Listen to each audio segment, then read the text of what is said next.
ಮಕ್ಕಳೇ, ಕಳೆದ ತರಗತಿಯಲ್ಲಿ ನರಕೋಶದ ರಚನೆ ಮತ್ತು ಅದರ ಚಿತ್ರವನ್ನ ಬರೆದಿದ್ವಿ. ನರಕೋಶದ ರಚನೆಯನ್ನ ತಿಳಿದುಕೊಂಡಿದ್ರೆ ಜೊತೆಗೆ ನರಕೋಶದ ಚಿತ್ರವನ್ನು ಸಹ ನೀವು ಬರೆದಿದ್ರಿ. ಆ ನರಕೋಶಕ್ಕೆ ಸಂಬಂಧಿಸಿದಂತಹ ರಚನೆ ಮತ್ತು ಭಾಗಗಳನ್ನು ಸಹ ನೀವು ಅರಿತಿದ್ರಿ. ಹಾಗಾಗಿ ಈಗ ನೀವು ನೋಡ್ತಾ ಇರುವಂತಹ ನರಕೋಶದ ಚಿತ್ರಣವನ್ನ ಮತ್ತೊಮ್ಮೆ ಅವಲೋಕಿಸಿ ನೋಡ್ತಾ ಇದ್ದೀರಲ್ವ ಮಕ್ಕಳೇ. ನರಕೋಶದ ಭಾಗಗಳನ್ನು ಮತ್ತೊಮ್ಮೆ ಗುರುತಿಸಲಿಕ್ಕೆ ಪ್ರಯತ್ನ ಪಡಿ. ನರಕೋಶವು ಮೊದಲಿಗೆ ತಲೆಯ ಭಾಗದ ರೀತಿಯ ರಚನೆ ಕಂಡು ಬರ್ತಾ ಇರುವಂತಹದ್ದು ಕೋಶಕಾಯ. ಹಾಗೆ ಅದರ ಸುತ್ತಲಿನಲ್ಲಿ ಕಂಡು ಬರುವಂತಹದ್ದು ಡೆಂಡ್ರೈಟ್. ಕೋಶಕಾಯದಿಂದ ಮುಂದುವರೆದಂತಹ ರಚನೆ ಏನಿದೆ ಅದನ್ನ ನಾವು ಆಕ್ಸಾನ್ ಅಂತ ಹೇಳಿ ಕರಿತೀವಿ. ಆಕ್ಸಾನ್ನ ತುದಿಗಳಲ್ಲಿ ಇರುವಂತಹದನ್ನು ನರ ತುದಿ ಅಂತ ಹೇಳಿ ಕರಿತೀವಿ. ಆಕ್ಸಾನ್ನ ಮೇಲ್ಭಾಗದಲ್ಲಿರುವಂತಹ ಕೊಬ್ಬಿನ ಪದರವನ್ನ ನಾವು ಮಯಲಿನ್ ಅಂತ ಹೇಳಿ ಕರಿತೀವಿ ಅನ್ನುವಂಥದ್ದು ಗೊತ್ತಿದೆ. ಈ ನರಕೋಶಗಳು ಈ ತರದ ಅನೇಕ ಸಾವಿರಾರು ಮಿಲಿಯನ್ ಗಟ್ಟಲೆ ನರಕೋಶಗಳು, ಬಿಲಿಯನ್ ಗಟ್ಟಲೆ ನರಕೋಶಗಳು ನರವ್ಯೂಹದಲ್ಲಿ ಇರುವುದರಿಂದ ಅವು ಗ್ರಾಹಕಗಳಿಂದ ಬಂದಂತಹ ಪ್ರಚೋದನೆಯನ್ನ ಸ್ವೀಕರಿಸಿ ನರವ್ಯೂಹಕ್ಕೆ ಸಾಗಿಸುವಂತಹ ಕಾರ್ಯವನ್ನ ಮಾಡುತ್ತೆ. ಹಾಗಾದ್ರೆ ಆ ನರವ್ಯೂಹ ಅನ್ನುವಂತಹದ್ದು ಪ್ರಚೋದನೆಯನ್ನ ಏನ್ ಮಾಡ್ತಾ ಇರುತ್ತೆ, ಸ್ವೀಕರಿಸಿ ಪ್ರತಿಕ್ರಿಯೆಯನ್ನ ದೇಹದ ಎಲ್ಲ ಭಾಗಗಳಿಗೂ ಅದನ್ನ ಸಾಗಿಸುವ ಮೂಲಕ ಅದನ್ನ ಏನ್ ಮಾಡ್ತಾ ಇರುತ್ತೆ, ಕಾರ್ಯವನ್ನ ನಿರ್ವಹಿಸ್ತಾ ಇರುತ್ತೆ. ಈ ರೀತಿಯ ನರವ್ಯೂಹ ಕಾರ್ಯ ನಿರ್ವಹಿಸಬೇಕಾದ್ರೆ ಇಲ್ಲಿ ನರಕೋಶ ಅಥವಾ ನ್ಯೂರಾನ್ಗಳ ಜೋಡಣೆ ಹೇಗಾಗಿರುತ್ತೆ ಅನ್ನುವಂಥದ್ದಕ್ಕೆ ಸಂಬಂಧಿಸಿದಾಗೆ ಇಲ್ಲಿ ಕೆಲವು ಪ್ರಶ್ನೆಗಳನ್ನ ಕೇಳಿ. ಇದು ಸಹ ನಿಮಗೆ ಗೊತ್ತಾಗಿದೆ. ಇಲ್ಲಿ ನರಕೋಶದ ರಚನೆಯನ್ನ ವೀಕ್ಷಿಸಿದಿರಿ. ಒಂದು ನರಕೋಶದ ಪಕ್ಕದಲ್ಲಿ ಮತ್ತೊಂದು ನರಕೋಶ, ಹಾಗೆ ಮಿಲಿಯನ್ ಗಟ್ಟಲೆ ನರಕೋಶಗಳೇನಾಗಿರುತ್ತೆ ಒಂದರ ಪಕ್ಕದಲ್ಲಿ ಒಂದರಂತೆ ಜೋಡಿಸಲ್ಪಟ್ಟಿರುವಂತಹದ್ದಾಗಿ ನರವ್ಯೂಹ ಅನ್ನುವಂಥದ್ದು ನ್ಯೂರಾನ್ ಅಥವಾ ನರಗಳ ಒಂದು ಸಂಕೀರ್ಣ ಜಾಲ ಆಗಿದೆ. ಇಂತಹ ನರಗಳಲ್ಲಿ ಹೇಗೆ ಮಾಹಿತಿ ವರ್ಗಾವಣೆ ಆಗುತ್ತೆ ಅನ್ನುವಂಥದ್ದನ್ನು ನೋಡ್ತಾ ಹೋದ್ರೆ ಮೊದಲು ಮಾಹಿತಿ ಡೆಂಡ್ರೈಟ್ಗೆ ಬರುತ್ತೆ. ಗ್ರಾಹಕ ಜೀವಕೋಶಗಳಿಂದ ಮಾಹಿತಿ ಎಲ್ಲಿಗೆ ಬರುತ್ತೆ, ಡೆಂಡ್ರೈಟ್ಗೆ ಬರುತ್ತೆ. ಡೆಂಡ್ರೈಟ್ ನಿಂದ ಅದು ಏನಾಗುತ್ತೆ, ರಾಸಾಯನಿಕ ಶಕ್ತಿಯಾಗಿ ಪರಿವರ್ತನೆ ಆಗುತ್ತೆ. ಆ ರಾಸಾಯನಿಕ ಶಕ್ತಿಯಿಂದ ಡೆಂಡ್ರೈಟ್ಗೆ ಬಂದಂತಹ ಮಾಹಿತಿ ರಾಸಾಯನಿಕ ಶಕ್ತಿಯಾಗಿ ಪರಿವರ್ತಿಸಿ ಆ ನಂತರ ಏನಾಗುತ್ತೆ, ವಿದ್ಯುತ್ ಆವೇಗಗಳ ರೂಪವನ್ನು ಹೊಂದುತ್ತೆ. ವಿದ್ಯುತ್ ಆವೇಗಗಳ ರೂಪವನ್ನು ಹೊಂದಿರುವಂತಹ ಮಾಹಿತಿ ಏನಿದೆ ಅದು ಡೆಂಡ್ರೈಟ್ ನಿಂದ ಕೋಶಕಾಯಕ್ಕೆ, ಕೋಶಕಾಯದಿಂದ ಆಕ್ಸಾನ್ನ ಉದ್ದದವರೆಗೂ ಸಹ ಏನ್ಮಾಡ್ತಾ ಇರುತ್ತೆ, ಅದು ಚಲಿಸುತ್ತೆ. ಏನ್ ಚಲಿಸುತ್ತೆ, ಡೆಂಡ್ರೈಟ್ ನಿಂದ ಬಂದಂತಹ ಮಾಹಿತಿ ವಿದ್ಯುತ್ ಆವೇಗಗಳ ರೂಪದಲ್ಲಿ ಕೋಶಕಾಯದಿಂದ ಆಕ್ಸಾನ್ನ ಉದ್ದಕ್ಕೂ ಏನಾಗುತ್ತೆ, ಚಲಿಸುತ್ತೆ. ಆಕ್ಸಾನ್ನ ಉದ್ದಕ್ಕೂ ಚಲಿಸಿ ಆಕ್ಸಾನ್ನ ತುದಿಯ ಭಾಗದಲ್ಲಿರುವಂತಹ ನರ ತುದಿಗಳಿಗೆ ಬಂದಾಗ ವಿದ್ಯುತ್ ಆವೇಗಗಳು ಮತ್ತೆ ಏನಾಗುತ್ತೆ, ರಾಸಾಯನಿಕ ಶಕ್ತಿಯಾಗಿ ಪರಿವರ್ತನೆ ಆಗುತ್ತೆ. ಈ ರಾಸಾಯನಿಕ ಶಕ್ತಿಯಾಗಿ ಪರಿವರ್ತನೆ ಆದ ನಂತರ ಅಲ್ಲಿ ಇರುವಂತಹ ನರಕೋಶದ ತುದಿ ಏನಿದೆ ಅದರ ಒಂದು ನರಕೋಶದ ತುದಿ ಪಕ್ಕ ಮತ್ತೊಂದು ನರಕೋಶದ ಡೆಂಡ್ರೈಟ್ ಇರುತ್ತೆ. ಹಾಗಾಗಿ ಅವುಗಳ ಮಧ್ಯದಲ್ಲಿ ಖಾಲಿ ಸ್ಥಳ ಇರುತ್ತೆ. ಅದನ್ನ ಸಂಸರ್ಗ ಅಂತ ಹೇಳಿ ಕರೀತೀವಿ. ಆ ಸಂಸರ್ಗಕ್ಕೆ ರಾಸಾಯನಿಕ ಶಕ್ತಿ ಹೋಗಿ ರಾಸಾಯನಿಕ ಶಕ್ತಿಯಾಗಿ ಪರಿವರ್ತನೆಯಾಗಿ ಅಲ್ಲಿ ಹೋಗಿ ಸೇರುತ್ತೆ. ಪುನಃ ಆ ರಾಸಾಯನಿಕ ಶಕ್ತಿಯು ಡೆಂಡ್ರೈಟ್ಗಳ ರೂಪದಲ್ಲಿ, ಅಂದ್ರೆ ಅಲ್ಲಿ ಬಂದ ರಾಸಾಯನಿಕ ಶಕ್ತಿಯಿಂದ ಮಾಹಿತಿಯು ಪುನಃ ಡೆಂಡ್ರೈಟ್ಗಳಿಗೆ ಹೋಗಿ ತಲುಪುತ್ತೆ. ಅಲ್ಲಿಂದ ಅದು ಮತ್ತೆ ವಿದ್ಯುತ್ ಆವೇಗಗಳಾಗಿ ಪರಿವರ್ತಿಸಿ ನರಾವೇಗಗಳ ರೂಪದಲ್ಲಿ ಮಾಹಿತಿಯನ್ನ ಒಂದು ನರಕೋಶದಿಂದ ಮತ್ತೊಂದು ನರಕೋಶಕ್ಕೆ ಅಥವಾ ಒಂದು ನ್ಯೂರಾನ್ನಿಂದ ಮತ್ತೊಂದು ನ್ಯೂರಾನ್ಗೆ ವರ್ಗಾವಣೆಯನ್ನ ಮಾಡುತ್ತೆ. ಇದಕ್ಕೆ ಸಂಬಂಧಿಸಿದಾಗ ನಿಮ್ಮ ಪಠ್ಯದಲ್ಲಿರುವಂತಹ ಪ್ರಶ್ನೆಗಳನ್ನ ಈಗ ನಾವು ವೀಕ್ಷಿಸುವುದಾದ್ರೆ, ನರಕೋಶದ ಭಾಗಗಳನ್ನ ನೀವೆಲ್ಲರೂ ಸಹ ಹೆಸರಿಸ್ತೀರಾ. ನರಕೋಶದ ಭಾಗಗಳನ್ನು ವೀಕ್ಷಣೆ ಮಾಡಿ ಹೆಸರಿಸುತ್ತೇವೆ. ಹಾಗಾಗಿ ಗೊತ್ತಿದೆ, ಸುಲಭವಾಗಿ ಬೇಗ ಹೇಳ್ತೀರಾ. ಡೆಂಡ್ರೈಟ್, ಕೋಶಕಾಯ, ಆಕ್ಸಾನ್ನ ಹೊರಗಿನ ಕೊಬ್ಬಿನ ಪದರ, ಮಯಲಿನ್ ಹಾಗೂ ನರತುದಿ ಅಂತ ಅದನ್ನ ಹೇಳ್ತೀವಿ. ಮಾಹಿತಿ ಎಲ್ಲಿ ಸ್ಥಿರಗೊಂಡಂತೀವಿ, ಹೊರಗಿನಿಂದ ಪ್ರಚೋದನೆಗಳು ಬಂದಂತದ್ದು ನರಕೋಶದಲ್ಲಿ ಎಲ್ಲಿ ಮಾಹಿತಿ ಸ್ಥಿರಗೊಳ್ಳುತ್ತೆ ಅಂತ ಹೇಳಿದ್ರೆ, ಮೊದಲಿಗೆ ಡೆಂಡ್ರೈಟ್ನ ಭಾಗಕ್ಕೆ ಮಾಹಿತಿ ಅಲ್ಲಿ ನರಕೋಶದ ಡೆಂಡ್ರೈಟ್ಗೆ ಬರುತ್ತೆ, ರಾಸಾಯನಿಕ ಶಕ್ತಿಯಾಗಿ ಅಲ್ಲಿ ಬರುತ್ತೆ ಮಾಹಿತಿ. ನಂತರ ವಿದ್ಯುತ್ ಆವೇಗದ ರೂಪದಲ್ಲಿ ಮಾಹಿತಿಯು ಯಾವುದರ ಮೂಲಕ ಸಾಗಿಸಲ್ಪಡುತ್ತದೆ? ಡೆಂಡ್ರೈಟ್ ವಿದ್ಯುತ್ ಬಂದಂತಹ ಮಾಹಿತಿಯನ್ನ ರಾಸಾಯನಿಕ ಶಕ್ತಿಯಾಗಿಸಿ ಅದನ್ನ ರಾಸಾಯನಿಕ ಶಕ್ತಿಯ ರೂಪದಲ್ಲಿ ಬಂದಂತಹ ಮಾಹಿತಿಯನ್ನ ವಿದ್ಯುತ್ ಆವೇಗವಾಗಿ ಪರಿವರ್ತಿಸಿ ಅದು ಏನ್ ಮಾಡುತ್ತೆ? ಡೆಂಡ್ರೈಟ್. ಇಲ್ಲಿಗೆ ಮಾಹಿತಿ ಬರುತ್ತೆ. ಮಾಹಿತಿ ಬರೋದು ಯಾವುದಕ್ಕೆ? ಡೆಂಡ್ರೈಟ್ಗೆ ಬರುತ್ತೆ.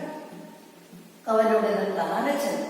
ಈ ಡೆಂಡ್ರೈಟ್ಗೆ ಬಂದಂತಹ ಮಾಹಿತಿ ವಿದ್ಯುತ್ ಆವೇಗದ ರೂಪದಲ್ಲಿ ಅದು ಕೋಶಕಾಯಕ್ಕೆ ಬಂದು ಅಲ್ಲಿಂದ ಏನಾಗುತ್ತೆ? ಕೋಶಕಾಯದಿಂದ ಆಕ್ಸಾನ್ನ ಉದ್ದದವರೆಗೂ ಸಹ ಅದು ಚಲಿಸುತ್ತೆ. ಹಾಗಾಗಿ ವಿದ್ಯುತ್ ಆವೇಗದ ರೂಪದಲ್ಲಿ ಮಾಹಿತಿಯು ಯಾವುದರ ಮೂಲಕ ಸಾಗುತ್ತದೆ ಅಂತ ಹೇಳಿದ್ರೆ ನೀವೇನ್ ಹೇಳ್ತೀರಾ ಮಕ್ಕಳದು? ಆಕ್ಸಾನ್ನ ಮೂಲಕ ಸಾಗುತ್ತೆ. ಆಕ್ಸಾನ್ ತುದಿಯಿಂದ ಆಕ್ಸಾನ್ನ ಉದ್ದದವರೆಗೂ ಸಾಗುತ್ತೆ. ಆ ನಂತರ ಮುಂದಿನ ರವಾನೆಗಾಗಿ ಈ ವಿದ್ಯುತ್ ಆವೇಗವು ಎಲ್ಲಿ ರಾಸಾಯನಿಕ ಸಂಕೇತಗಳಾಗಿ ಪರಿವರ್ತಿಸುತ್ತೆ? ವಿದ್ಯುತ್ ಆವೇಗವಾಗಿ ಆಕ್ಸಾನ್ನ ತುದಿಯಿಂದ ಮುಂದೆ ಇರುವಂತಹದ್ದು ನರ ತುದಿಗಳು. ಅಲ್ಲಿಗೆ ಹೋದಾಗ ಅದೇನಾಗುತ್ತೆ? ಆಕ್ಸಾನ್ನ ತುದಿ ಅಂತ ಹೇಳಿ, ಅಲ್ಲಿ ತುದಿ ಅಂದ್ರೆ ಕೊನೆಯ ಭಾಗ, ಆಕ್ಸಾನ್ನ ತುದಿಯ ಕೊನೆಯಲ್ಲಿರುವಂತಹ ನರ ತುದಿಯಲ್ಲಿ ಅದು ಮತ್ತೇನಾಗುತ್ತೆ? ರಾಸಾಯನಿಕ ಶಕ್ತಿಯಾಗಿ ರಾಸಾಯನಿಕ ಸಂಕೇತಗಳಾಗಿ ಪರಿವರ್ತನೆ ಆಗುತ್ತೆ. ಸಂಸರ್ಗ ಅನ್ನುವುದು ನರ ತುದಿ ಅಂತ ಹೇಳಿದ್ರೆ ಆ ನರ ತುದಿಯ ಮಧ್ಯಭಾಗದಲ್ಲಿರುವಂತಹ ಜಾಗ ಏನಿದೆ ಅದನ್ನ ಸಂಸರ್ಗ ಅಂತ ಹೇಳಿ ಕರೀತೀವಿ. ಈ ಸಂಸರ್ಗ ಅಂತ ಹೇಳಿದ್ರೆ ಎರಡು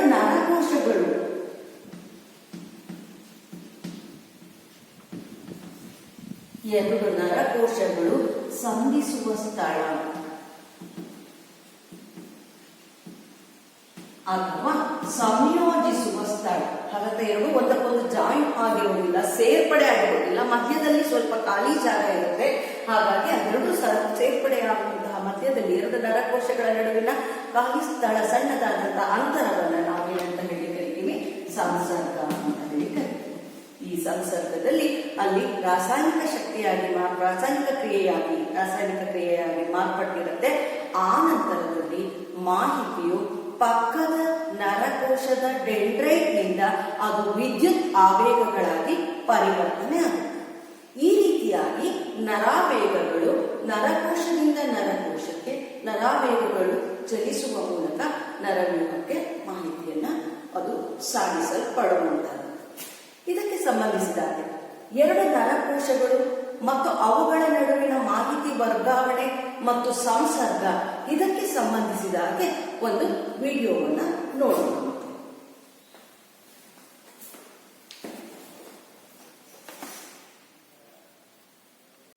ಪರಾವರ್ತಿತ ಪ್ರತಿಕ್ರಿಯೆಯಲ್ಲಿ ಮಿದುಳಿನ ಪಾತ್ರವೇನು ಅನ್ನುವಂತಹ ಒಂದು ಪ್ರಶ್ನೆಯನ್ನು ಕೇಳಿದ್ದಾರೆ. ಪರಾವರ್ತಿತ ಪ್ರತಿಕ್ರಿಯೆಗಳು ಯಾವುದೇ ಚಿಂತನೆಯನ್ನು ಒಳಗೊಳ್ಳದೆ ಹಠಾತ್ ನಡೆಯುವಂತಹ ಪ್ರತಿಕ್ರಿಯೆಯಾಗಿದೆ. ಉದಾಹರಣೆಗೆ, ಬಿಸಿಯಾದ ವಸ್ತುವನ್ನು ಸ್ಪರ್ಶಿಸಿದಾಗ ನಮಗೆ ಅರಿವಿಲ್ಲದೆಯೇ ನಾವು ನಮ್ಮ ಕೈಯನ್ನು ಹಿಂದೆ ತೆಗೆದುಕೊಳ್ಳುವುದು. ಆದರೆ ಆಲೋಚನೆಗೆ ಒಳಗಾದರೆ ಸಾಕಷ್ಟು ಸಮಯ ತೆಗೆದುಕೊಂಡು ನಮ್ಮ ಕೈ ಸುಟ್ಟು ಹೋಗಬಹುದು.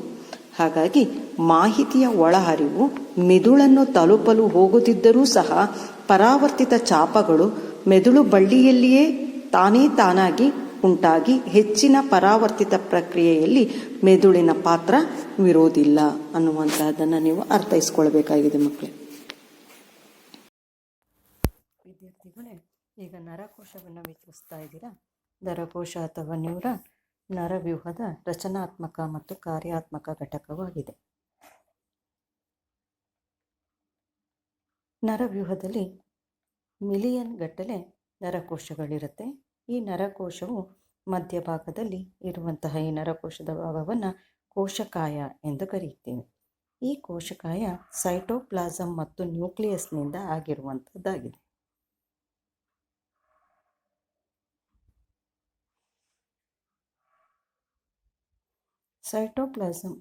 ಕೋಶಕಾಯ ಏನಿದೆ, ಕೋಶಕಾಯದ ತಳಭಾಗದಲ್ಲಿ ಉದ್ದನೆಯವಾದಂತಹ ರಚನೆ, ಅದನ್ನು ಆಕ್ಸಾನ್ ಎಂದು ಕರೆಯುತ್ತೇವೆ. ಕೋಶಕಾಯದಲ್ಲಿ ಕಂಡುಬರುವಂತಹ ಉದ್ದವಾದಂತಹ ರಚನೆ ಏನಿದೆ ಅದನ್ನು ಆಕ್ಸಾನ್ ಅಂತ ಹೇಳಿ ಕರಿತೀವಿ. ಈ ಆಕ್ಸಾನಿನ ಪದರ ಆಕ್ಸಾನಿನ ಮೇಲೆ ಕೊಬ್ಬಿನ ಪದರ ಆವರಿಸಿರುತ್ತೆ. ಅದನ್ನು ಮಯಲಿನ್ ಹೊದಿಕೆ ಎಂದು ಕರೆಯುತ್ತೇವೆ.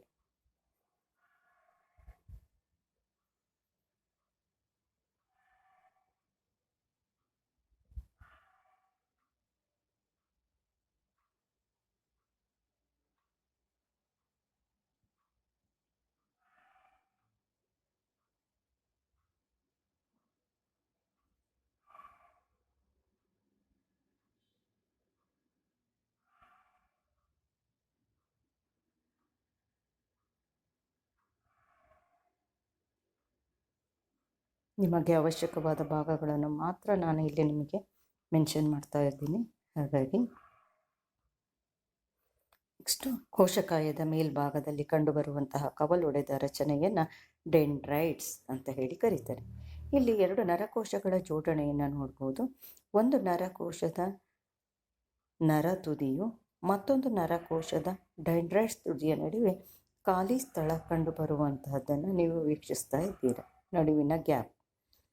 ಮೊದಲ ನರಕೋಶದಿಂದ ಬಂದಂತಹ ಮಾಹಿತಿಯು ರಾಸಾಯನಿಕ ಶಕ್ತಿಯಾಗಿ ಸಂಸರ್ಗದಲ್ಲಿ ಸೇರಿಕೊಂಡಿರುತ್ತೆ. ನರ ತುದಿಯಿಂದ ಬಂದು ಅದು ನರ ತುದಿಯಲ್ಲಿ ರಾಸಾಯನಿಕ ಶಕ್ತಿಯಾಗಿ ಅದು ರಾಸಾಯನಿಕ ವಸ್ತುವಾಗಿ ಮಾರ್ಪಟ್ಟಿರುವಂಥದ್ದಾಗಿರುತ್ತೆ.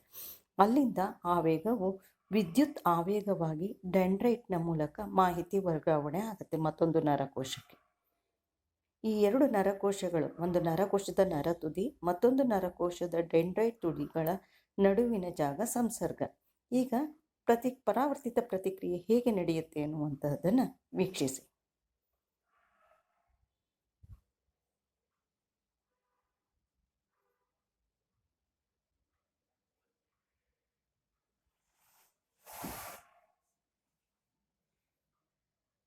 ಅಥವಾ ಇಲ್ಲಿ ಪ್ರತಿಕ್ರಿಯೆ ವ್ಯಕ್ತಪಡಿಸಲಿಕ್ಕೆ ಹೇಗೆ ವೇಗಗಳ ಮೂಲಕ ಮಾಹಿತಿ ವರ್ಗಾವಣೆ ಆಗುತ್ತೆ ಎನ್ನುವಂತಹದ್ದು ವೀಕ್ಷಣೆ ಮಾಡಬಹುದಾಗಿದೆ. ಮಾಹಿತಿಯು ಮೊದಲನೇ ನರಕೋಶದ ನರತುದಿಯಿಂದ ಎರಡನೇ ನರಕೋಶದ ಡೆಂಡ್ರೈಟ್ ತುದಿಯ ಮೂಲಕ ನರಾವೇಗಗಳು ಹಾದು ಹೋಗುವಂಥದ್ದಾಗಿರುತ್ತೆ.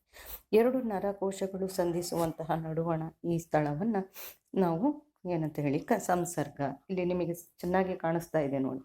ಮೊದಲಿನ ನರ ತುದಿಯಲ್ಲಿ ಇರುವಂತಹ ರಾಸಾಯನಿಕ ಶಕ್ತಿ ವಸ್ತುವು ಅದು ವಿದ್ಯುತ್ ಆವೇಗವಾಗಿ ಡೆಂಡ್ರೈಟ್ನ ಮೂಲಕ ಸಾಗತ್ತೆ. ಈ ರೀತಿಯಲ್ಲಿ ಮಾಹಿತಿ ಒಂದರಿಂದ ಮತ್ತೊಂದೆಡೆಗೆ ವರ್ಗಾವಣೆ ಆಗುವುದರ ಮೂಲಕ ನಾವು ಪ್ರತಿಕ್ರಿಯಿಸಲಿಕ್ಕೆ ಸಾಧ್ಯವಾಗುವಂತಹದ್ದನ್ನು ನಾವು ಇಲ್ಲಿ ವೀಕ್ಷಿಸಬಹುದು. ನರಾವೇಗಗಳ ಮೂಲಕ ಮಾಹಿತಿ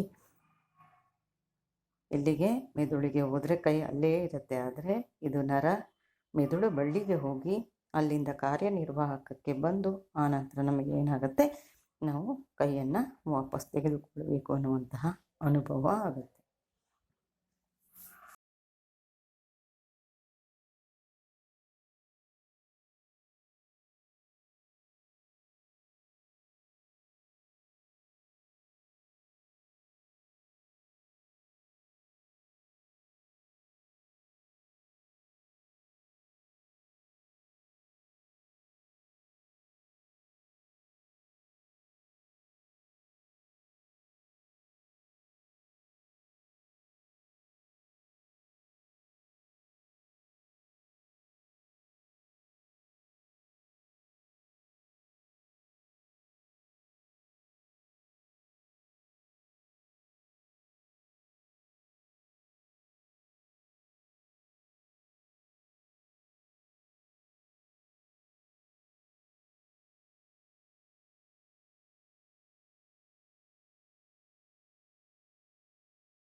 ವಿಡಿಯೋದ ನಂತರ ಈಗ ನಾವು ಪರಾವರ್ತಿತ ಪ್ರತಿಕ್ರಿಯೆಯ ಬಗ್ಗೆ ತಿಳ್ಕೊಳ್ಳೋಣ.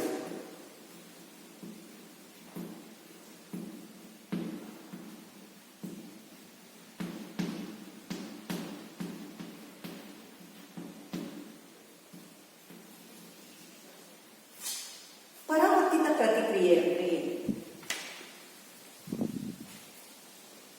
ನಮ್ಮ ಸುತ್ತಮುತ್ತಲಿನ ಯಾವುದೋ ಒಂದು ಘಟನೆ, ನಮ್ಮ ಸುತ್ತಮುತ್ತ ಅನೇಕ ರೀತಿಯ ಘಟನೆಗಳು ನಡೀತಾ ಇದೆ. ಆ ಘಟನೆಗಳಿಗೆ ಎಲ್ಲ ಸಜೀವಿಗಳು ಸಹ ಏನ್ ಮಾಡುತ್ತಾ ಇರುತ್ತೆ, ಅಥವಾ ಘಟನೆ ಅಥವಾ ಪ್ರಚೋದನೆಗೆ ಪ್ರತಿಕ್ರಿಯೆಯನ್ನ ವ್ಯಕ್ತಪಡಿಸ್ತಾ ಇರುತ್ತೆ. ಹಾಗಾಗಿ ಪ್ರಚೋದನೆಗೆ ಪ್ರತಿಕ್ರಿಯೆ ವ್ಯಕ್ತಪಡಿಸುವಂತಹದ್ದು ಸಜೀವಿಗಳ ಗುಣಲಕ್ಷಣ ಅಂತ ಹೇಳಿ ನಾವು ತಿಳಿದಿವಿ. ಹಾಗಾದ್ರೆ ಇಲ್ಲಿ ಕೆಲವೊಮ್ಮೆ ಏನಾಗುತ್ತಪ್ಪ ಅಂದ್ರೆ ಪರಿಸರದಲ್ಲಿರುವಂತಹ ಯಾವುದೇ ಒಂದು ಘಟನೆಗೆ ತಕ್ಷಣ ನಮಗೆ ಅರಿವಿಲ್ಲದೆಯೇ ನಾವು ತೋರಿಸುವಂತಹ ಒಂದು ಪ್ರತಿಕ್ರಿಯೆ ಏನಿರುತ್ತೆ ಅದನ್ನ ನಾವು ಪರಾವರ್ತಿತ ಪ್ರತಿಕ್ರಿಯೆ ಅಂತ ಹೇಳಿ ಕರಿತೀವಿ. ಎಲ್ಲ ಪ್ರಚೋದನೆಗೂ ನಾವು ನಮಗೆ ಅರಿವಿಲ್ಲದೆಯೇ ಕೆಲವು ಪ್ರಚೋದನೆಗಳಿಗೆ ನಾವು ಪ್ರತಿಕ್ರಿಯೆಯನ್ನ ಮಾಡುವುದಿಲ್ಲ. ಆದ್ರೆ ಕೆಲವು ಪ್ರಚೋದನೆಗಳಿಗೆ ನಮಗೆ ಗೊತ್ತಿಲ್ಲದ ಹಾಗೆ ನಮ್ಮ ಜ್ಞಾನೇಂದ್ರಿಯಗಳಿಗೆ ಅದು ಗೋಚರಿಸುತ್ತಿದ್ದ ಹಾಗೆ ತಕ್ಷಣ ನಾವು ಅದು ಪ್ರತಿಕ್ರಿಯೆಯನ್ನ ವ್ಯಕ್ತಪಡಿಸ್ತೀವಿ. ಏನಾಯ್ತು ಹೇಳಿ ಮಾಡಿದ್ವಿ ಆ ಕ್ಷಣದಲ್ಲಿ ನಮ್ಗೆ ಗೊತ್ತೇ ಆಗೋದಿಲ್ಲ, ಅಷ್ಟು ಬೇಗ ಫ್ರಾಕ್ಷನ್ ಆಫ್ ದಿ ಸೆಕೆಂಡ್ ಅಲ್ಲಿ ನಮ್ಮ ಪ್ರತಿಕ್ರಿಯೆಯನ್ನ ಮಾಡಿದ್ವಿ.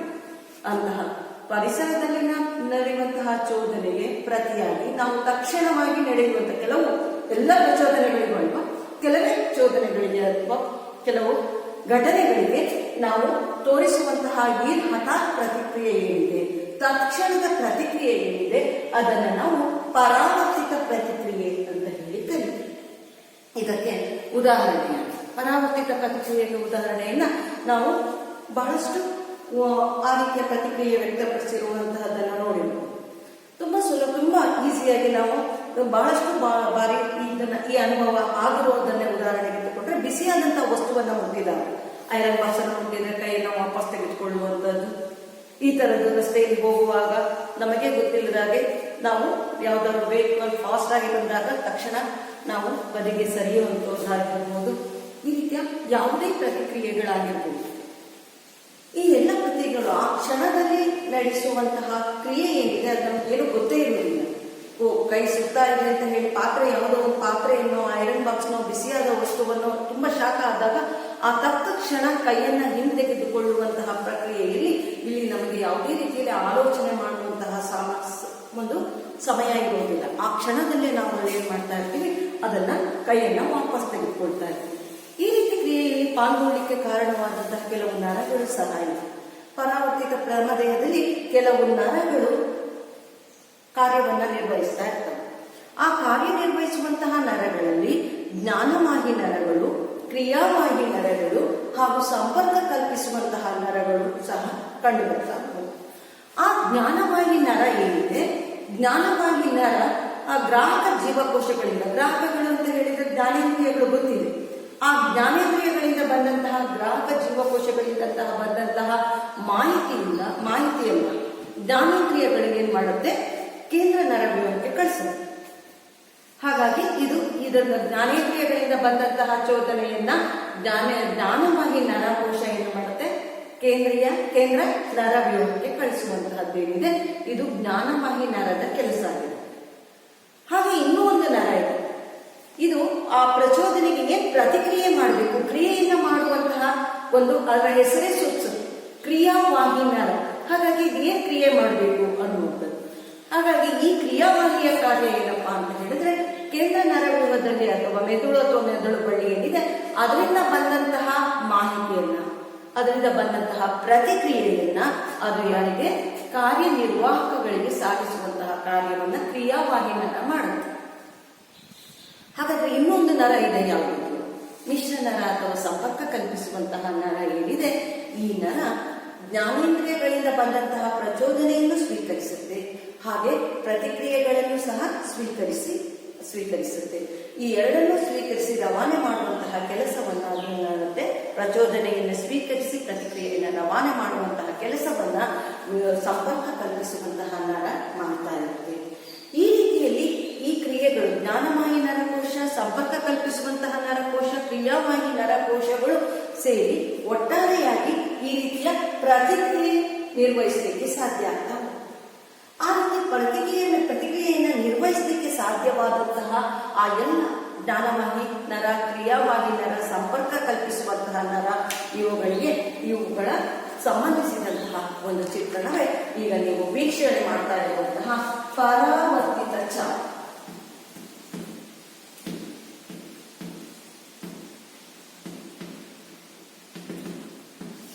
ವಿದ್ಯಾರ್ಥಿಗಳೇ, ಪರಾವರ್ತಿತ ಚಾಪದ ನೀವು ಆ ಚಿತ್ರವನ್ನ ವೀಕ್ಷಣೆ ಮಾಡ್ತಾ ಇದ್ದೀವಿ.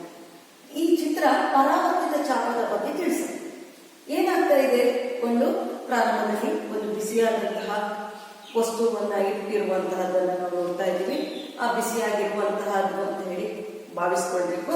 ಆ ಬಿಸಿಯಾದ ವಸ್ತುವನ್ನ ಕೈಯ ಸಹಾಯದಿಂದ ಮುಟ್ತಾ ಇದ್ದೀವಿ.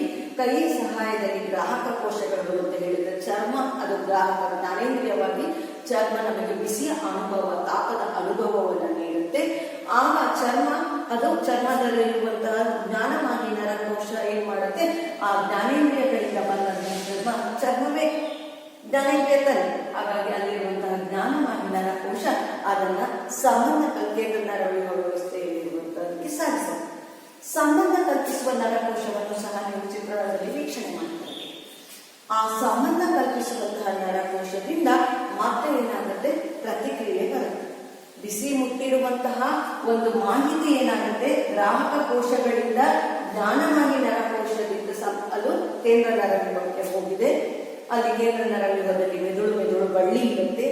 ಆ ಮೆದುಳು ಬಳ್ಳಿಗೆ ಆನಂತರದಲ್ಲಿ ನೋಡಬಹುದು. ನಂತರ ಅಲ್ಲೇನಾಗ್ತಾ ಹೋಗುತ್ತೆ, ಸಂಪರ್ಕ ಕಲ್ಪಿಸುವಂತಹ ನರಕೋಶ ಇದೆ.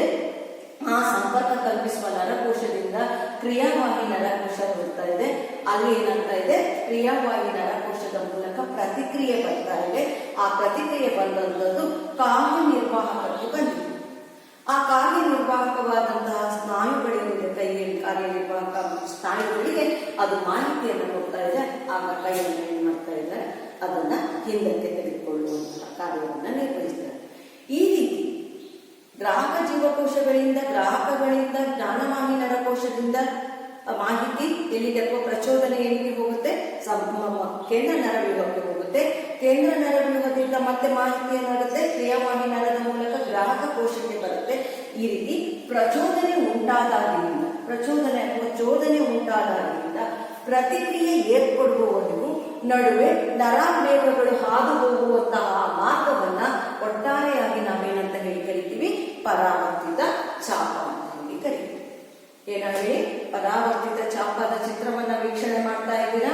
ಬಿಸಿಯಾದ ವಸ್ತುವನ್ನ ಮುಟ್ಟಿದಂತಹ ಸಮಯದಲ್ಲಿ ಜ್ಞಾನವಾಹಿ ನರದಿಂದ ನಮಗೆ ಪ್ರಚೋದನೆ ಕೇಂದ್ರ ನರವ್ಯೂಹ ವ್ಯವಸ್ಥೆಗೆ ಹೋಗುತ್ತೆ.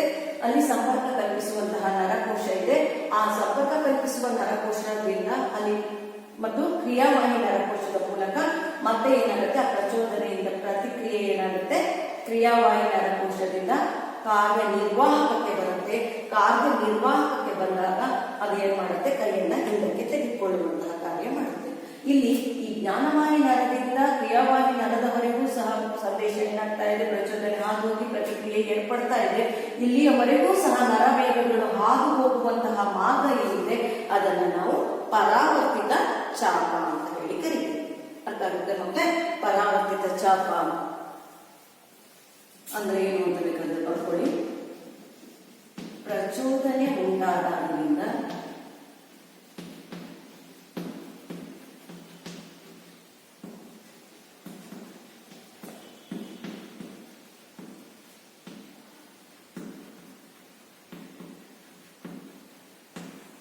ಪ್ರತಿಕ್ರಿಯೆ ಏರ್ಪಡುವವರೆಗೂ ನರಾವೇಗಗಳು ಹಾದು ಹೋಗುವ ಮಾರ್ಗವೇ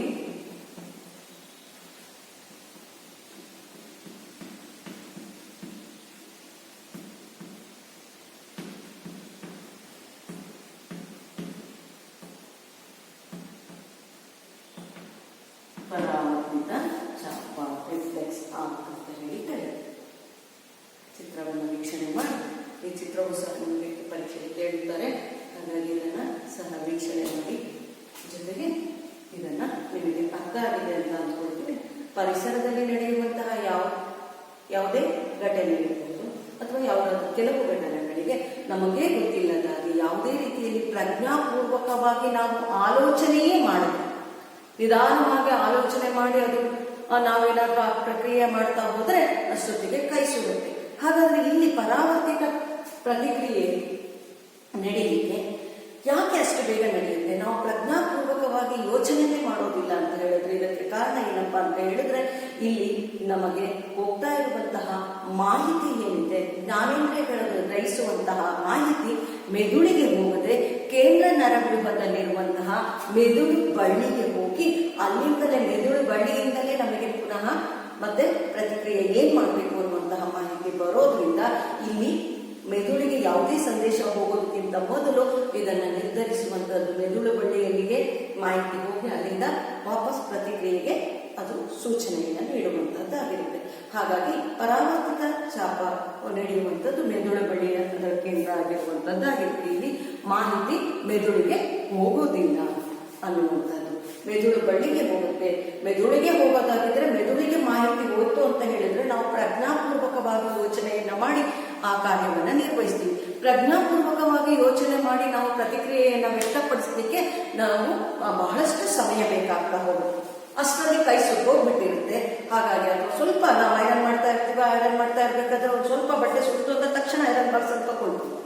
ಆದ್ರೆ ಇಲ್ಲಿ ಮೆದುಳು ಬಳ್ಳಿ ಬಟ್ಟೆ ಸುತ್ತಾಗಿದ್ರಾಗಲಿ ಕೈ ಆಗಲಿ ನಾವು ತಕ್ಷಣ ತೆಗೆದುಕೊಳ್ಳೋದು ಯಾಕೆ ಅಂತ ಹೇಳಿದ್ರೆ, ಇಲ್ಲಿ ನಮಗೆ ಮಾಹಿತಿ ಜ್ಞಾನವಾಹಿ ನರಗಳ ಮೂಲಕ ಮೆದುಳು ಬಳ್ಳಿಗೆ ಹೋಗುತ್ತೆ. ಇಲ್ಲಿ ಸಂಪರ್ಕ ಕಲ್ಪಿಸುವ ನರಕೋಶಗಳ ಸಹಾಯದಿಂದ ಅಲ್ಲಿ ಕ್ರಿಯಾವಾಹಿ ನರಗಳ ಮೂಲಕ ಪ್ರತಿಕ್ರಿಯೆ ಬರುತ್ತೆ. ಅದು ಕಾರ್ಯನಿರ್ವಾಹಕಕ್ಕೆ ಹೇಳಿದಾಗ ಅದನ್ನು ಬೇಗ ಒಂದು ಆಪತ್ತಿನಿಂದ ಅಥವಾ ಆಘಾತದಿಂದ ರಕ್ಷಣೆಯನ್ನು ಪಡೆಯಲಿಕ್ಕೆ ಅದು ಸೂಚನೆ ನೀಡುತ್ತೆ. ಹಾಗಾದ್ರೆ ಸಪೋಸ್ ಏನಾದರೂ ನಮಗೆ ಆ ಮಾಹಿತಿ ಮೆದುಳಿಗೆ ಹೋಗಿ ಅಲ್ಲಿಂದ ನಮಗೆ ಮಾಹಿತಿ ಬರೋದಾಗಿದ್ರೆ ಅಷ್ಟರೊಳಗೆ ಅಲ್ಲಿ ಏನಾದರೂ ಒಂದು ಅಪಘಾತ ಸಂಭವಿಸಿರುವಂತಹದ್ದಾಗ್ತಾ ಇತ್ತು, ಅಥವಾ ಕೈ ಸುಟ್ಟೋಗುವಂಥದ್ದು ಹೆಚ್ಚಿನ ಪ್ರಮಾಣದಲ್ಲಿ ಕೈ ಸುಟ್ಟುವಂಥದ್ದಾಗ್ತಾ ಇತ್ತು. ಹಾಗಾಗಿ ಇದನ್ನ ಇಲ್ಲಿ ನಮಗೆ ಪರಾವರ್ತಿತ ಚಾಪ ಅನ್ನುವಂಥದ್ದು ಸಹ ಒಂದು ಅವಶ್ಯಕವಾದಂತಹ ಒಂದು ಉಪಯುಕ್ತವಾದಂತಹ ಒಂದು ಪ್ರಕ್ರಿಯೆಯಾಗಿದೆ ಅನ್ನುವಂಥದ್ದನ್ನ ಈಗ ನಾವು ತಿಳಿಯಲಿಕ್ಕೆ ಸಾಧ್ಯ ಆಗ್ತಾ ಹೋಗುವುದು.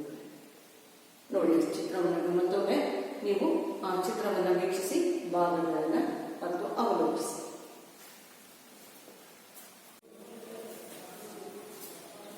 ಪರಾವರ್ತಿತ ಪ್ರತಿಕ್ರಿಯೆಗೆ ಸಂಬಂಧಿಸಿದ ಹಾಗೆ ನಿಮ್ಮ ಪಠ್ಯಪುಸ್ತಕದಲ್ಲಿರುವಂತಹ ಒಂದು ಚಟುವಟಿಕೆ ಏನಪ್ಪಾ ಅಂತ ಹೇಳಿದ್ರೆ, ಪ್ರಕಾಶಮಾನವಾದಂತಹ ಬೆಳಕು ಕಣ್ಣಿನ ಮೇಲೆ ಬಿದ್ದಾಗ ನಡೆಯುವಂತಹ ಪರಾವರ್ತಿತ ಪ್ರತಿಕ್ರಿಯೆಗೆ ಸಂಬಂಧಿಸಿದಂತಹ ಘಟನೆಗಳನ್ನು ಕ್ರಮಾನುಗತವಾಗಿ ಬರೆಯಿರಿ ಅನ್ನುವಂತಹದ್ದನ್ನು ಕೇಳಿದ್ದಾರೆ.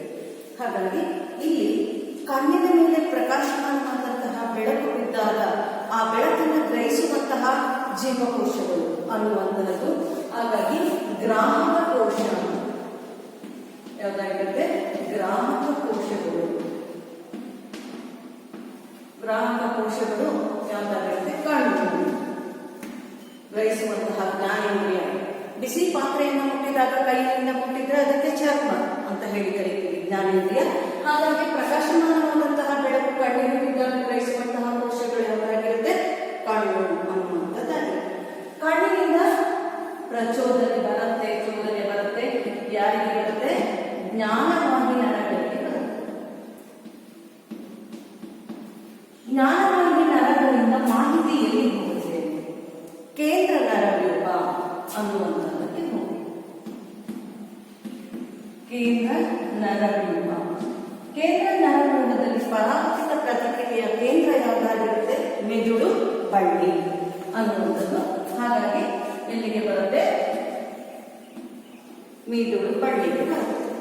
ಗ್ರಾಹಕ ಕೋಶಗಳು ಅಂದ್ರೆ ಕಣ್ಣಿನ ಮೇಲೆ ಬಿದ್ದಂತಹ ಪ್ರಕಾಶಮಾನವಾದಂತಹ ಬೆಳಕು ಜ್ಞಾನವಾಹಿ ನರಗಳ ಮೂಲಕ ಕೇಂದ್ರ ನರವ್ಯೂಹ ಮೆದುಳು ಬಳ್ಳಿಗೆ ಬರುತ್ತೆ. ಅಲ್ಲಿ ಯಾವುದಿರುತ್ತೆ? ಸಂಪರ್ಕ ಕಲ್ಪಿಸುವ ನರಕೋಶ.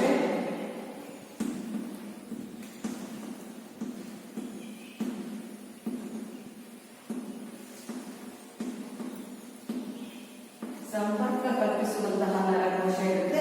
ಆ ಸಂಪರ್ಕ ಕಲ್ಪಿಸುವಂತಹ ನರಕೋಶದ ಸಹಾಯದಿಂದ ಅದು ಪ್ರತಿಕ್ರಿಯೆ ಏನಾಗುತ್ತೆ? ಕ್ರಿಯಾವಾಹಿ ನರಗಳಿಗೆ ಬರುತ್ತೆ.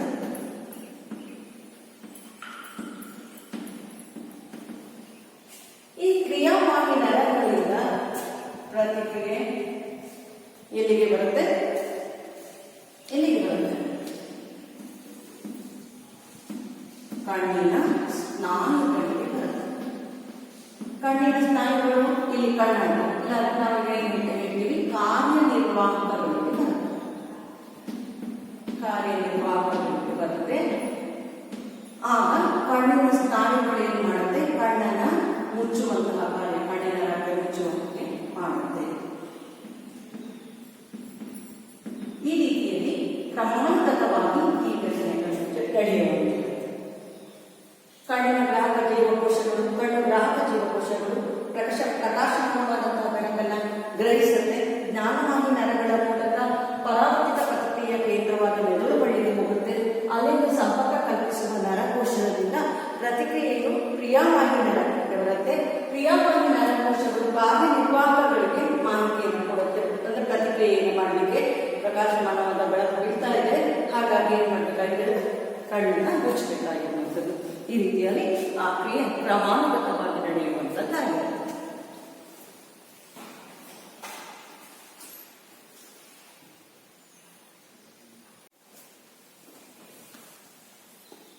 ವಿದ್ಯಾರ್ಥಿಗಳೇ, ಈಗ ನಾವು ಮಾನವನ ನರವ್ಯೂಹದ ಬಗ್ಗೆ ತಿಳಿದುಕೊಳ್ಳೋಣ. ಮಾನವನ ನರವ್ಯೂಹ. ನರವ್ಯೂಹ ಅಂತ ಹೇಳಿದ್ರೆ ಗೊತ್ತಿಲ್ಲ. ಪ್ರಚೋದನೆಯನ್ನ ಸ್ವೀಕರಿಸಿ ಪ್ರತಿಕ್ರಿಯೆಯನ್ನ ದೇಹದ ಎಲ್ಲ ಭಾಗಗಳಿಗೆ ಸಾಗಿಸುವಂತಹ ಒಂದು ಸಂಕೀರ್ಣವಾದಂತಹ ನರಗಳ ಜಾಲ ಆಗಿದೆ ಅನ್ನುವಂಥದ್ದು. ಹಾಗಾಗಿ ಪ್ರಚೋದನೆಯನ್ನು ಸ್ವೀಕರಿಸಿ ಪ್ರತಿಕ್ರಿಯೆಯನ್ನು ದೇಹದ ಎಲ್ಲ ಭಾಗಗಳಿಗೆ ಸಾಗಿಸುವಂತಹ ನರಗಳ ಜಾಲವನ್ನು ಹೊಂದಿರುವಂತಹದ್ದು ಯಾವುದಾಗಿರುತ್ತೆ? ನರವ್ಯೂಹ. ಈ ಮಾನವನ ನರವ್ಯೂಹದ ಬಗ್ಗೆ ಈಗ ತಿಳಿದುಕೊಂಡು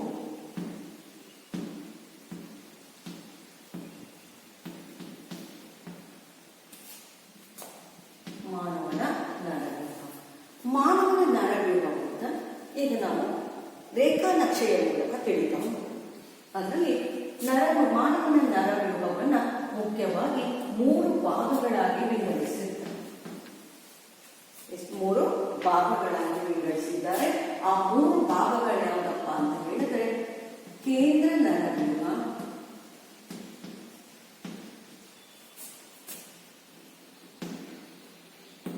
ಪರಿಧಿ ನರವ್ಯೂಹ, ಮೂರನೇದು ಸ್ವಯಂ ನಿಯಂತ್ರಕ ನರವ್ಯೂಹ.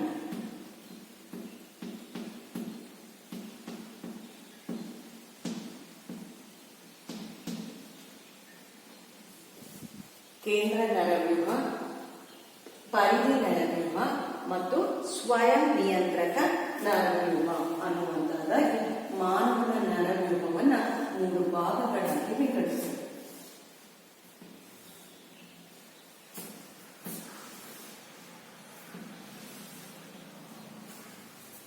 ಕೇಂದ್ರ ನರವ್ಯೂಹವನ್ನು ತೆಗೆದುಕೊಂಡ್ರೆ ಈ ಕೇಂದ್ರ ನರವ್ಯೂಹದಲ್ಲಿ ಪುನಃ 2 ಭಾಗಗಳನ್ನು ನಾವು ಕಾಣ್ತೀವಿ.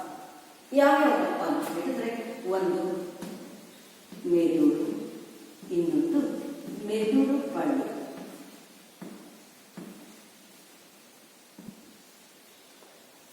ಹಾಗೆ ಪರಿಧಿ ನರವ್ಯೂಹದಲ್ಲಿಯೂ ಸಹ ನಾವು ಪ್ರಮುಖ ಭಾಗಗಳನ್ನು ನೋಡ್ತಾ ಹೋಗ್ಬೋದು. ಯಾವುದು ಅಂತ ಹೇಳಿದ್ರೆ ಮಿದುಳಿನ ನರಗಳು ಮತ್ತು ಮಿದುಳು ಬಳ್ಳಿಯ ನರಗಳನ್ನ ನಾವು ಕಾಣ್ತಾ ಹೋಗ್ತೀವಿ. ಹಾಗೆ ಸ್ವಯಂ ನಿಯಂತ್ರಕ ನರವ್ಯೂಹದಲ್ಲಿರುವಂತಹ ಭಾಗಗಳು ಯಾವುದಪ್ಪ ಅಂತ ಹೇಳಿದ್ರೆ, ಒಂದು ಅನುವೇದನಾ ವ್ಯೂಹ, ಇನ್ನೊಂದು ಅನುವೇದನಾ ವ್ಯೂಹ,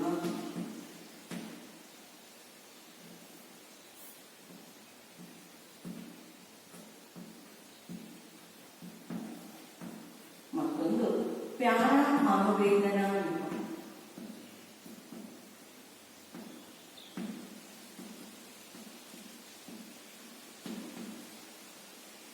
ಪ್ಯಾರ ಅನುವೇದನಾ ವ್ಯೂಹ. ಈಗ ಕೇಂದ್ರ ನರವ್ಯೂಹದ ಬಗ್ಗೆ ನೋಡೋಣ. ಕೇಂದ್ರ ನರವ್ಯೂಹದಲ್ಲಿ ಮೆದುಳು ಮತ್ತು ಮೆದುಳು ಬಳ್ಳಿ ಎನ್ನುವಂತಹ 2 ಭಾಗಗಳಿವೆ ಅಂತ ಹೇಳಿದೆ. ಈಗ ನಾವು ಮೆದುಳನ್ನು ತೆಗೆದುಕೊಂಡ್ರೆ ಪುನಃ ಮೆದುಳಿನಲ್ಲಿ ನಾವು 3 ಭಾಗಗಳನ್ನು ವೀಕ್ಷಣೆ ಮಾಡಲಿಕ್ಕೆ ಸಾಧ್ಯ ಅಂತ ಹೋಗುತ್ತೆ. ಯಾವುದಪ್ಪ ಅಂತ ಹೇಳಿದ್ರೆ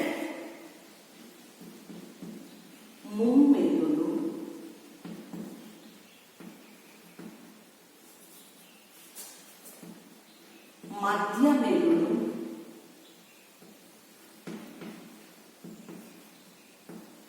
ನೆಕ್ಸ್ಟ್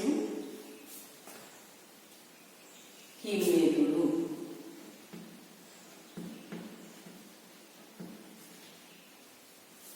ಮೆದುಳಿನಲ್ಲಿ ಮತ್ತು 3 ಭಾಗಗಳನ್ನು ಕಾಣಬಹುದು: ಮುಮ್ಮೆದುಳು, ಮಧ್ಯ ಮೆದುಳು ಮತ್ತು ಹಿಮ್ಮೆದುಳು. ಪುನಃ ಮತ್ತೆ ಮುಮ್ಮೆದುಳು ಅಂದರೆ ಇಲ್ಲಿ ಪುನಃ ಎರಡು ಭಾಗಗಳನ್ನು ನಾವು ಕಾಣಲಿಕ್ಕೆ ಸಾಧ್ಯ ಇದೆ. ಆ 2 ಭಾಗಗಳು ಯಾವುದಪ್ಪ ಅಂದ್ರೆ, ಒಂದು ಮಹಾಮಸ್ತಿಷ್ಕ,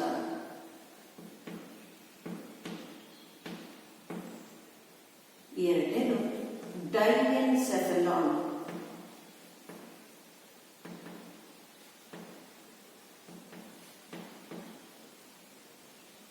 ಮಹಾಮಸ್ತಿಷ್ಕ ಮತ್ತು ಡೈಎನ್ಸೆಫೆಲಾನ್.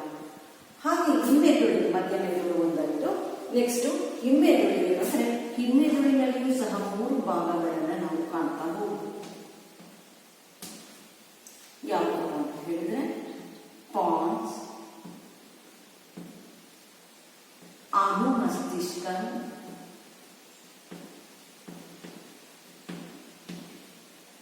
ಮತ್ತೊಂದು ಮಣಿಶಿರ ಅಥವಾ ಮೆಡುಲಾ ಒಬ್ಲಾಂಗೇಟಾ.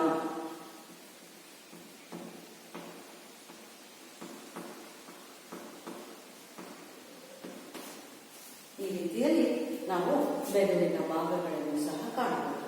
ಮಕ್ಕಳೇ, ಈ ರೀತಿಯ ರೇಖಾ ನಕ್ಷೆಯ ಮೂಲಕ ಮಾನವನ ನರವ್ಯೂಹವನ್ನ ಸುಲಭವಾಗಿ ನಿಮಗೆ ನೆನಪಿನಲ್ಲಿಟ್ಟುಕೊಳ್ಳಲಿಕ್ಕೆ ಸಾಧ್ಯ ಆಗ್ತಾ ಹೋಗುತ್ತೆ. ಕಲಿಕೆಗೆ ಇದು ಸಹಾಯಕ ಆಗುತ್ತೆ ಎನ್ನುವಂಥದ್ದನ್ನು ಈಗ ನೋಡ್ತಾ ಹೋಗೋಣ. ಮಾನವನ ನರವ್ಯೂಹ ಒಳಗೊಂಡಿರುವಂತಹ ಭಾಗಗಳು.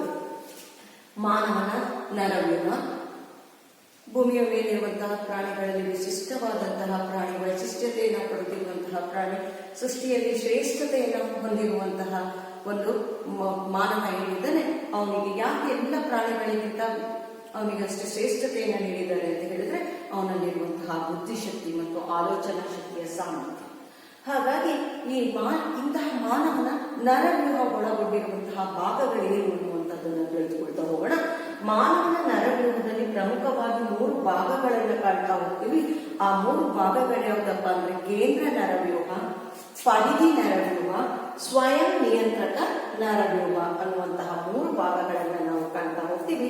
ಕೇಂದ್ರ ನರವ್ಯೂಹದಲ್ಲಿ 2 ಭಾಗಗಳಿದೆ. ಆ 2 ಭಾಗಗಳನ್ನು ಒಳಗೊಂಡಿರುವಂತಹ ಕೇಂದ್ರ ನರವ್ಯೂಹದ 2 ಭಾಗಗಳು ಯಾವಪ್ಪ ಅಂದ್ರೆ, ಮೆದುಳು ಮತ್ತು ಮೆದುಳು ಬಳ್ಳಿ ಅನ್ನುವಂಥದ್ದು. ಹಾಗೆ ಪರಿಧಿ ನರವ್ಯೂಹಕ್ಕೆ ಬಂದ್ರೆ, ಇಲ್ಲಿಯೂ ಸಹ ಮೆದುಳಿನ ನರ ಮತ್ತು ಮೆದುಳು ಬಳ್ಳಿಯ ನರಗಳು, ಮೆದುಳಿನ ನರಗಳು ಕಂಡು ಬರುತ್ತೆ, ಮೆದುಳಿನ ಬಳ್ಳಿಯ ನರಗಳು ಕಂಡು ಬರುತ್ತೆ. ಇಲ್ಲಿ ಮೆದುಳು ಅಥವಾ ಮಿದುಳು ಯಾವುದನ್ನಾದ್ರೂ ನೀವು ಬಳಸಬಹುದು. ಪದ ಬುಕ್ಕಿನಲ್ಲಿ ಮಿದುಳು ಅನ್ನುವಂಥದ್ದನ್ನ ಅವರು ಮೆನ್ಷನ್ ಮಾಡಿದ್ದಾರೆ. ಸ್ವಯಂ ನಿಯಂತ್ರಕ ನರವ್ಯೂಹ, ಇದರ ಭಾಗಗಳು ಅನುವೇದನಾ ವ್ಯೂಹ ಮತ್ತು ಪ್ಯಾರ ಅನುವೇದನಾ ವ್ಯೂಹ ಅನ್ನುವಂಥದ್ದು. ಹಾಗೆ ಈಗ ನಾವು ಕೇಂದ್ರ ನರವ್ಯೂಹದಲ್ಲಿನ ಮೆದುಳಿನ ಬಗ್ಗೆ ಅಧ್ಯಯನ ಮಾಡ್ತಾ ಇದ್ದೀವಿ. ಹಾಗಾಗಿ ಈಗ ಇದರ ಬಗ್ಗೆ ತಿಳಿದುಕೊಳ್ತಾ ಹೋಗೋಣ. ಮೆದುಳಿನಲ್ಲಿರುವಂತಹ ಭಾಗಗಳು, ಮೆದುಳನ್ನ ಮತ್ತೆ ನಾವು 3 ಭಾಗಗಳಾಗಿ ವರ್ಗೀಕರಿಸಿದ್ದಾರೆ. ಅದರಲ್ಲಿ ಮುಮ್ಮೆದುಳು, ಮಧ್ಯ ಮೆದುಳು ಮತ್ತು ಹಿಮ್ಮೆದುಳು. ಮುಮ್ಮೆದುಳಿನ 2 ಭಾಗಗಳು ಯಾವುದಪ್ಪ ಅಂದ್ರೆ, ಮಹಾಮಸ್ತಿಷ್ಕ ಮತ್ತು ಡೈಎನ್ಸೆಫೆಲಾನ್. ಹಾಗೆ ಹಿಮ್ಮೆದುಳಿನ ಭಾಗಗಳು ಯಾವುದಪ್ಪ ಅಂದ್ರೆ, ಪಾನ್ಸ್, ಅನುಮಸ್ತಿಷ್ಕ, ಮಣಿಶಿರ ಅಥವಾ ಮೆಡುಲಾ ಒಬ್ಲಾಂಗೇಟಾ ಅನ್ನುವಂಥದ್ದು. ಇದಿಷ್ಟು ಮಾನವನ ನರವ್ಯೂಹ ಒಳಗೊಂಡಿರುವಂತಹ ಪ್ರಮುಖವಾದಂತಹ ಭಾಗಗಳನ್ನ ನೀವು ರೇಖಾ ನಕ್ಷೆಯ ಮೂಲಕ ಇದನ್ನ ಈಗ ವೀಕ್ಷಿಸ್ತಾ ಇದ್ದೀರಿ. ಇದನ್ನ ನೀವು ಸಹ ಅದನ್ನ ಬರೆದುಕೊಳ್ಳಿ. ಇದನ್ನ ಬರೆದುಕೊಂಡ ನಂತರ ನಾವು ಮೆದುಳು ಮತ್ತು ಮೆದುಳಿನ ರಚನೆಯ ಬಗ್ಗೆ ತಿಳಿದುಕೊಳ್ಳೋಣ. ಇದನ್ನ ಬರೆದುಕೊಳ್ಳಿ.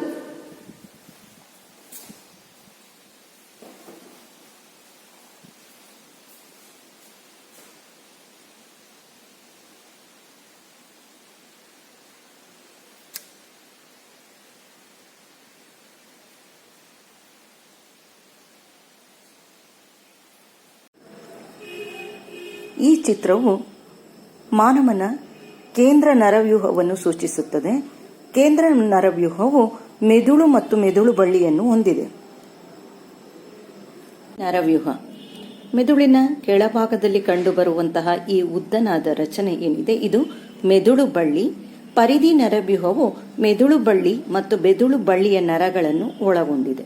ಮಾನವನಲ್ಲಿ 12 ಜೊತೆ ಮೆದುಳಿನ ನರಗಳು ಹಾಗೂ 31 ಜೊತೆ ಮೆದುಳು ಬಳ್ಳಿ ನರಗಳನ್ನು ಕಾಣಬಹುದಾಗಿದೆ. ಈ ಚಿತ್ರವು ಸ್ವಯಂ ನಿಯಂತ್ರಕ ನರವ್ಯೂಹವನ್ನು ಸೂಚಿಸುತ್ತದೆ. ಈ ಸ್ವಯಂ ನಿಯಂತ್ರಕ ನರವ್ಯೂಹದ ಭಾಗಗಳು ಅನುವೇದನಾ ವ್ಯೂಹ ಮತ್ತು ಪ್ಯಾರಾ ಅನುವೇದನಾ ವ್ಯೂಹ. ಅನುವೇದನಾ ವ್ಯೂಹ ಮಾಡುವಂತಹ ಕಾರ್ಯಕ್ಕೆ ತದ್ವಿರುದ್ಧವಾದಂತಹ ಕೆಲಸವನ್ನ ಪ್ಯಾರಾ ಅನುವೇದನಾ ವ್ಯೂಹ ನಿರ್ವಹಿಸುತ್ತದೆ.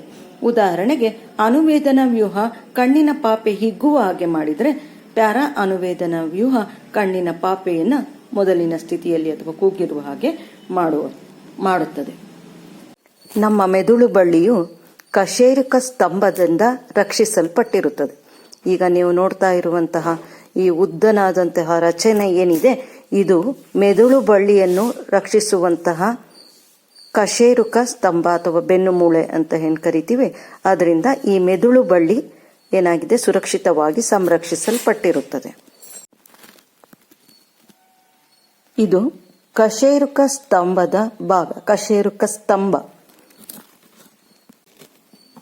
ಮಾನವನ ಮೆದುಳು ಮಾನವನ ತಲೆಬುರುಡೆಯಿಂದ ಸುರಕ್ಷಿತವಾಗಿ ಸಂರಕ್ಷಿಸಲ್ಪಟ್ಟಿರುತ್ತದೆ. ಮೆದುಳು ತಲೆಬುರುಡೆಯಿಂದ ಸಂರಕ್ಷಿಸಲ್ಪಟ್ಟಿರುತ್ತದೆ. ಮೆದುಳು ಬಳ್ಳಿ ಕಶೇರುಕ ಸ್ತಂಭದಿಂದ ಸಂರಕ್ಷಿಸಲ್ಪಟ್ಟಿರುತ್ತದೆ. ಮಾನವನ ಮೆದುಳನ್ನು 3 ಪದರದ ಪೊರೆ ಆವರಿಸಿದ್ದು ಇದನ್ನು ಮೆನೆಂಜಿಸ್ ಎನ್ನುವರು. ಮಾನವನ ಮೆದುಳು ಮತ್ತು ತಲೆಬುರುಡೆಯ ನಡುವೆ ಸೆರಿಬ್ರೋಸ್ಪೈನಲ್ ಎಂಬ ದ್ರವವಿದ್ದು ಇದು ಮೆದುಳಿಗೆ ಆಘಾತದಿಂದ ರಕ್ಷಣೆಯನ್ನು ಒದಗಿಸುತ್ತದೆ ಹಾಗೂ ಪೋಷಣೆಯನ್ನು ಕೊಡುತ್ತದೆ. ಮೆದುಳಿನ ಭಾಗವಾದಂತಹ ಮುಮ್ಮೆದುಳು ಮತ್ತು ಹಿಮ್ಮೆದುಳನ್ನು ಈಗ ನೋಡ್ತಾ ಇದ್ದೀವಿ. ಈಗ ಮಧ್ಯ ಮೆದುಳನ್ನು ನೋಡಬಹುದು. ಮುಮ್ಮೆದುಳಿನ ಭಾಗವಾದ ಮಹಾಮಸ್ತಿಷ್ಕ ಮತ್ತು ಡೈಎನ್ಸೆಫಲಾನ್. ಮಹಾಮಸ್ತಿಷ್ಕ ಮೆದುಳಿನ ದೊಡ್ಡ ಭಾಗವಾಗಿದೆ. ಜ್ಞಾನೇಂದ್ರಿಯಗಳಿಂದ ಬಂದ ಮಾಹಿತಿಯನ್ನು ಪಡೆಯುತ್ತದೆ. ಈ ಮಹಾಮಸ್ತಿಷ್ಕವು ಮೆದುಳಿನ ಅತ್ಯಂತ ದೊಡ್ಡ ಭಾಗವಾಗಿದ್ದು ಆಲೋಚನಾ ಶಕ್ತಿ, ಜ್ಞಾಪಕ ಶಕ್ತಿ, ವಿಮರ್ಶನೆ, ಯೋಜನೆ, ವಿವೇಚನೆ, ತರ್ಕ ಇವುಗಳಿಗೆ ಸಂಬಂಧಿಸಿದಂತಹ ಕೇಂದ್ರ ಸ್ಥಾನವಾಗಿದೆ. ಮೆದುಳು ಮಹಾಮಸ್ತಿಷ್ಕ ಮತ್ತು ಡೈಎನ್ಸೆಫಲಾನ್ ಅನ್ನು ಹೊಂದಿದೆ. ಡೈಎನ್ಸೆಫಾಲಸ್ ಅಲ್ಲಿ ಥಲಾಮಸ್ ಮತ್ತು ಹೈಪೋಥಲಾಮಸ್ ಎಂಬ 2 ಭಾಗಗಳನ್ನು ಕಾಣಬಹುದು. ಹಿಮ್ಮೆದುಳಿನ ಭಾಗಗಳು ಪಾನ್ಸ್, ಸೆರೆಬೆಲಮ್, ಮೆಡುಲ್ಲಾ ಅಬ್ಲಾಂಗೇಟ.